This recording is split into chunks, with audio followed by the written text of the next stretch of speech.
What are the time and place cards? Time and place cards match every week. They are hard cardstock that contain the name of the week, the time period, and the topic of each subject you're studying. They have a nice color printed picture that includes the sentence summary, great for reviewing the information and helping students develop narration to build connections between the different subjects. Science, art, literature, local history, American history, and world history. So how will I use my time and place cards within the week? When you're setting up for the week, check out what card numbers you need, and you would find those specific card numbers for the week. When you are in music class, you would need all the cards for the time and place. As you're going over the time and place with the students, you can show them the pictures and read the sentence summaries to the students during music class. Then, throughout the week, as you work on different subjects, you can pull out the card again. So for science, you can find the science card to review it. But the most important one is art.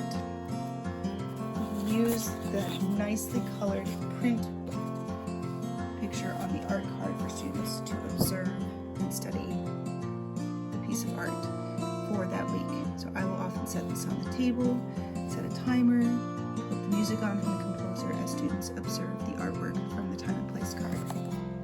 You can of course reference time and place during literature, but the other section that will be very important to use time and place cards is the history section.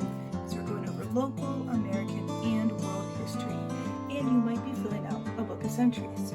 So as you fill out your book of centuries, either writing the topic or if you purchase the cutouts and are cutting and pasting into a book of centuries, you can use these cards to review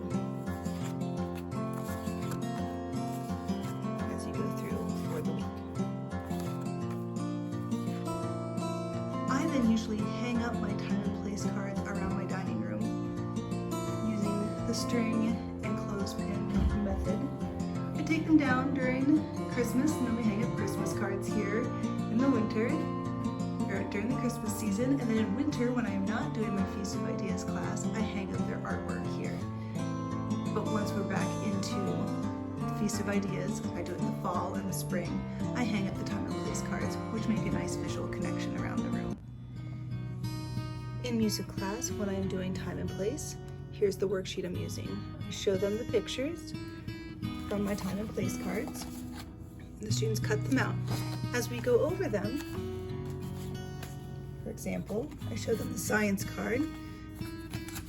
They usually have cut out all of the rectangle pieces, and they find the science, and they have to find science in here and glue it into the correct square. This serves as a modified book of centuries because it's showing them the time period and all the things that were happening during Mozart's lifetime. And of course, this is the flag of the composer's country of origin. And using my time and place cards for a book of centuries during the history lesson, find my book of centuries. I have small cutouts for my non-writers, but for my older students who are writers, I just give them a pencil and they can write it in. And we turn to this time frame. We go through the cards together.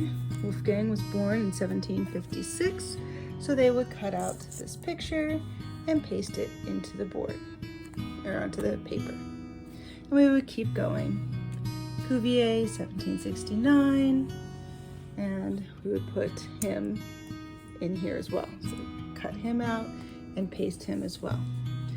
If there is a specific date number for the piece of art that was published, or the literature that was published, or the event that happened, I use a specific number. So the Great Wave, we would then turn too far, to this page and put the Great Wave here, because this was 1839, as stated here. Declaration of Independence would go back here. And that is how you use the time and place cards for a book of centuries.